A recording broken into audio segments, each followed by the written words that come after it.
Assalamualaikum warahmatullahi wabarakatuh. Pada video kali ini aku mau cerita tentang kisah Garuda yang dijadikan sebagai lambang dari negara Republik Indonesia.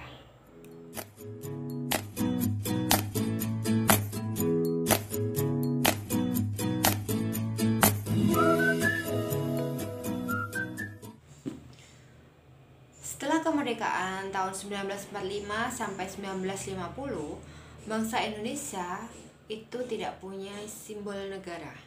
Kemudian Presiden Soekarno sebagai Presiden pertama Republik Indonesia membentuk suatu badan yang terdiri dari 6 orang untuk memikirkan simbol negara. Keenam orang tersebut adalah pertama Sultan Hamid II sebagai ketua, kemudian ada Ki Hajar Dewantoro, Muhammad Yamin, Profesor Purwo Caroko, Natsir, dan Melau Pesi. Setelah mereka berenam rapat, disepakatilah bagaimana kalau lambang Republik Indonesia itu adalah burung Garuda, yang merupakan burung mitologi dari umat Hindu yang tertulis dalam kitab Adiparwa Mahabharata bagian pertama.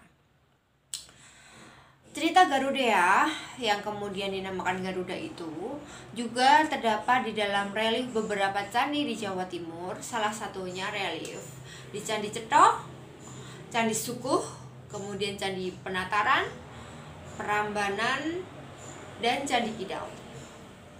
Sebenarnya relief Garuda itu sudah tidak asing ya bagi masyarakat Indonesia pada masa Hindu Buddha, dan sudah bisa diketahui juga pada masyarakat Bali waktu itu.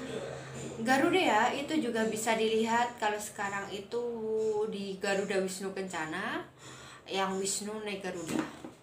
Dalam video kali ini aku juga mau cerita tentang cerita Garuda yang menjadikan ilham bagi beberapa tokoh bangsa ini untuk menetapkan burung Garuda sebagai simbol negara.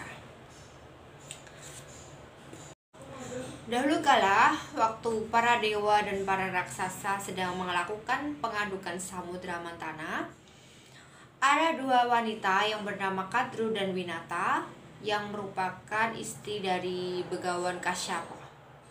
Kadru itu mempunyai anak 1000 ekor ular dan Winata mempunyai anak Garuda. Semua itu tertulis di dalam kitab Adiparwa ya, bagian Mahabharata pertama, bahwa Kadru dan Winata itu sedang totoan itu apa bahasa Indonesianya? Totoan itu kayak bermain totoan apa ya? Jadi Kadru dan Winata itu taruhan bahwasanya nanti setelah diaduknya Samudra Mantana akan keluar kuda yang namanya kuda Uceswara. Mereka itu taruhan ekor kuda warnanya apa. Si Kadru, ibu sang ular, itu menebak bahwa ekor dari kuda Uceswara berwarna hitam. Dan si Winata, ibu dari Garuda atau Garuda, itu menebak ekor dari kuda Uceswara berwarna putih. Setelah terjadi pengadukan Samudra Mantana yang dilakukan oleh para dewa dan raksasa, keluarlah seekor kuda yang namanya Uceswara, dan ternyata ekornya warnanya putih. Nah, berarti yang kalah taruhan adalah Kadru.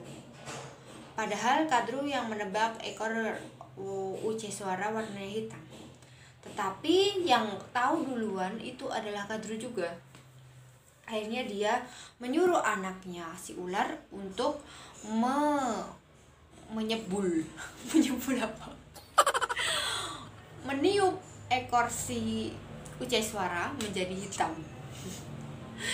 Kalah taruhan, akhirnya si Kadru memanggil Winata. "Hei Winata, lihat ekornya kuda Uceswara. Ekornya warnanya hitam. Saya yang menang taruhan. Jadi kamu yang kalah taruhan akan menjadi budak seumur hidup." Nah, peristiwa itu diketahui Garuda. Ternyata ibu tirinya itu licik. Si Kadru licik. Akhirnya dia minta bantuan kepada Wisnu, karena Kadru kan ingin suatu air ya yang tirta amerta. yang didapat atau yang dibawa Dewa Wisnu.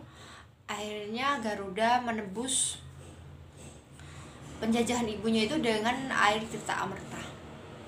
Dari sini para pemimpin bangsa itu menganalogikan bahwa ketangkasan atau keberanian Garuda membebaskan Winata ibunya dari cengkraman penjajahan ibu tiri Garuda yaitu Kadru yang melakukan berbagai cara, seperti Indonesia merdeka juga dilakukan sebagai berbagai cara.